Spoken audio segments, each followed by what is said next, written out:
So I realize that there's a lot of parents out there who are always looking for tips on how to have their child do the best they can when they're playing a sport in general. I know I coach tennis most of the time. I've coached a lot of different sports in general, but my profession is coaching tennis, and I've done that for a number of years now. I'm now, let's see, how long has it been now? I started when I was 18 technically, and now I'm 32, so it's been roughly 14 years of teaching. A lot of parents come to me and ask, I don't know what's going on with my child. I don't know how to get them to perform. Another question I get from a lot of parents who are, they want to see their child succeed quickly. They say, when is it going to click? When is my child going to have this game, an understanding of the game? And my answer to them is, I don't know. It's going to be when the child understands basic principles, both physically and mentally. And the physical part is actually really easy to understand. That's exactly what your coach is there to do. Physically drill, teach technically, develop strategies for your child to understand and try to replicate those in a live setting. The part that's hard for a lot of people, and some have an easier time than others, is the mental side. I was fortunate enough to have a very, very good mental coach at the University of Memphis who I feel changed my game personally and gave me the ability to believe that what I was doing physically actually had an effect. And because of that, my confidence was totally changed, and my performance began to show outwardly in tournament formats.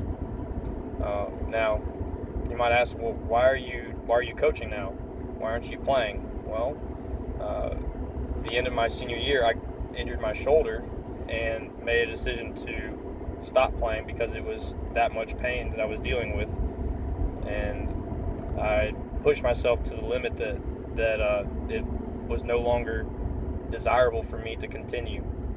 So I decided to go ahead and start teaching full-time professionally. So that's my background with that. But going back to the mental side of things, again, physically we can figure that type of stuff out, and you can figure that out with your own individual coach. But mentally, you have to figure out ways to work out the brain the same way that you would work out your body physically. So how do you do that? And why do you do that? Well, first off, let's talk about the why. Why do we do that? Because what you feed your brain, what you feed your brain, whether you're doing it by the things that you're around, your social environment, or your talkative self, the way you socialize with yourself. Believe it or not, you're a tennis player. You're out there by yourself. You're going to talk to yourself in some fashion or form, whether outwardly or inwardly. So when you get out there and you tell yourself, gosh, you hit an awful shot, that sucks, why are you so dumb, things like that. Well, you might just react and say that, but there's a direct relation to what you talk to yourself and your, what we call the subconscious mind. The subconscious mind is the things that you don't recognize right away, but your body reacts to those things. If I continually tell myself that I'm an awful player, or why are you such a loser, things like that, you're actually conditioning yourself to believe that. So how do you deal with that? Well, you have to feed yourself with good, positive thoughts. I talk to my players all the time now about the optimistic player and the pessimistic player. Well, the pessimistic player is normally around a social environment that is negative. When there's something that, if there's a challenge that arises, something as simple as adults, we know this. Let's say something in our house breaks. Well, we can either look at it as, dang it, why did that have to break on me? That's awful. We can't have that happen. That's just more money coming out of my pocket. Well, yeah, that's true. That's one way to look at it. But the other way is the optimist point of view. Well, that broke. Okay, great. I have a chance to learn something new about my house, and I can learn how to fix this. And guess what? It's not going to break again. Now, I can say personally, it's a lot easier to be a pessimist than an optimist. Some people call it realist. Well, guess what? Realist, you have to have a slightly more optimistic point of view in order to be able to obtain some goals that you want to meet. So let's go back to that again. When we're talking about feeding your brain or your subconscious mind, you have to feed it with positive thoughts. So you have to prepare for this the same way you would in a weight room, using something as simple as what Rev Kev taught me about, called a flooding statement. A flooding statement is such a simple thing. It's not even you thinking about a statement in general. You have to come up with a statement. I'll use my own statement as an example. During matches, the pessimistic point of view would be me telling my subconscious mind all the time, gosh, why do you suck so bad? Why are you playing so badly? That was a horrible decision. When in reality, I was just reacting.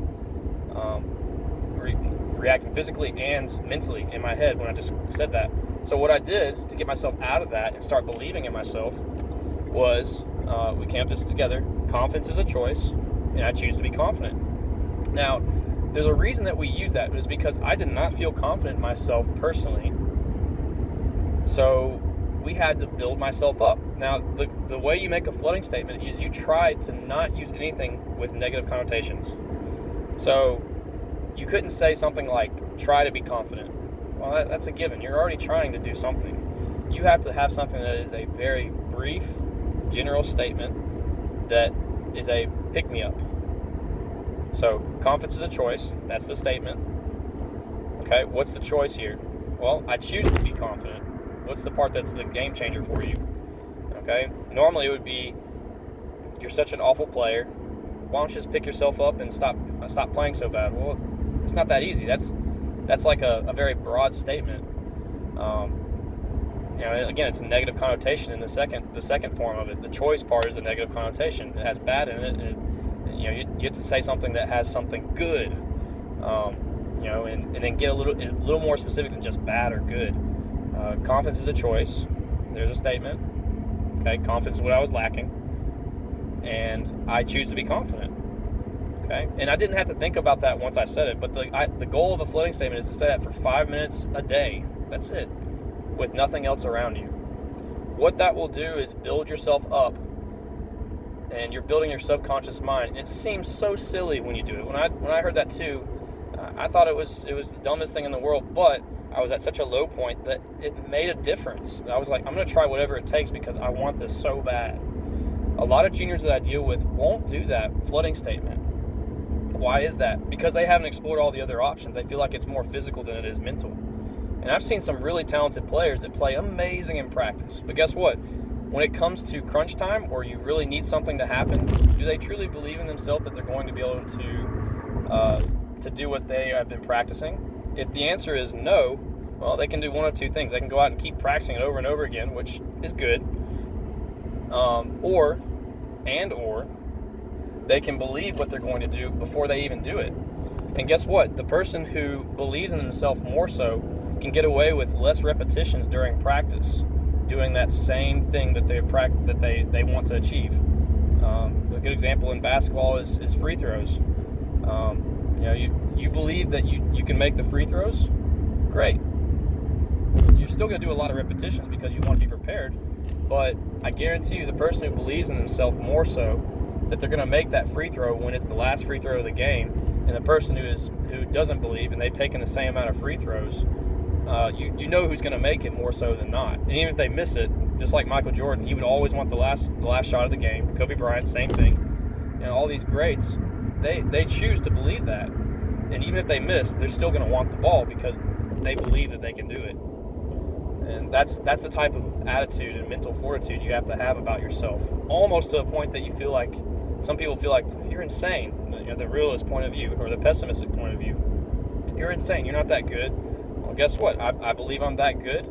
Almost to a point that it seems like it's arrogance. There's that fine line of confidence and arrogance. I tell all my kids as well that I work with, say, look, you don't have to be a jerk. You don't have to do it in that fashion, but you have to make sure that you talk to yourself in a form and believe what you're telling yourself. So again, we go back to the flooding statement. That's the first form of mental toughness, or developing mental toughness, is talking to yourself in a positive, reinforcing way. The second step, visualization. You've talked to yourself in that format, but you still don't quite believe it. Well, you're going to continue to do that. The next thing that we went over for mental toughness is visualization, and visualizing the situation. Visualize yourself seeing something that you do very well. For instance, patterns. In tennis, you use lots of patterns, and we talk about this all the time in our junior program. The way you set up a tennis point is by making a decision before the point has started. And it may not be seeing the entire point. That's not the whole point, because you're always adapting to a different type of player or a different point, because a player is not always going to hit the ideal situation for you. You have multiple ins and outs that could happen, but you can't always calculate for all of them. You see them and you react to them. So for instance, a serve. We'll use the simplest pattern that we can situate here. You serve out wide. Your opponent's off the court returning. Well, you're expecting them to get it back. You have that in your head already. So you serve out wide. The next ball you have to hit to the open court if the ball is short. You attack that. You see yourself doing that over and over again, and then falling into the net just in case they get to it. Well, that's a pattern that is used very, very often. So guess what? If you're in a match point situation and you believe that is one of your strong points, do you believe and visually see yourself doing it? Well, if you're mentally not confident in yourself, well, there's the flooding statement. We start with that. But then also, you have to be able to see yourself succeeding in that situation. If you don't see yourself succeeding and you're questioning it, well, of course you're going to have issues with it. You're gonna doubt that you can do it. But once you make the decision to say, I'm going to do this with the utmost confidence, and I see myself doing it, then you're going to succeed. So what we do is we do just a brief instance. We try to use every little detail that we can to make it feel like a dream reality. So you have your student or client close their eyes, visualize, look at the situation, make it as specific as possible. I like to use points because points tend to trigger what you want to do in that scenario. So close their eyes. 40 love, match point. Okay, or 40-15, because most of the players I work with are right-handed. Do side, slice out wide. We'll use that scenario. Slice out wide. They see it happening. Their opponent gets pulled off the court. The opponent hits it short with very little power behind it. They step up into the court. They hit it for a winner. And I ask them, what do you feel? Because there's a feeling of either, there's two different things here that I notice about players. Either they feel relief because they're unsure that they can do it, or they feel satisfaction, and they kind of like a celebratory satisfaction. And you can tell by those two feelings whether they truly believe in themselves or not. And so after that, I'd say, what's your environment like? Who's around you? Is it your parents, your teammates? Are they congratulating you? Is it something that seems satisfactory, that it's a positive environment, you're so happy, and you love the feeling that you want to do it again? It's almost addicting. I want them to have the same emotions, try to feel the same emotions that they would, because the emotions that are going to come about, such as nerves in the beginning and satisfaction from being able to do what they wanted to do and they practiced so hard to do, come into play. And the more they feel that, the more that they can actually relate to the situation actually happening. And that's why I ask so many questions while their eyes are closed. Now, they feel funny at first, but once you do it a number of times, they start to trust you in that situation, and they actually can see themselves doing it. Now, a lot of the younger kids won't do these two mental training exercises, so we have to do it with them more often. And I know sometimes I'm guilty of not doing that because there's so many different things physically as coaches we have to do. But those are two really, really good ways to get your student to start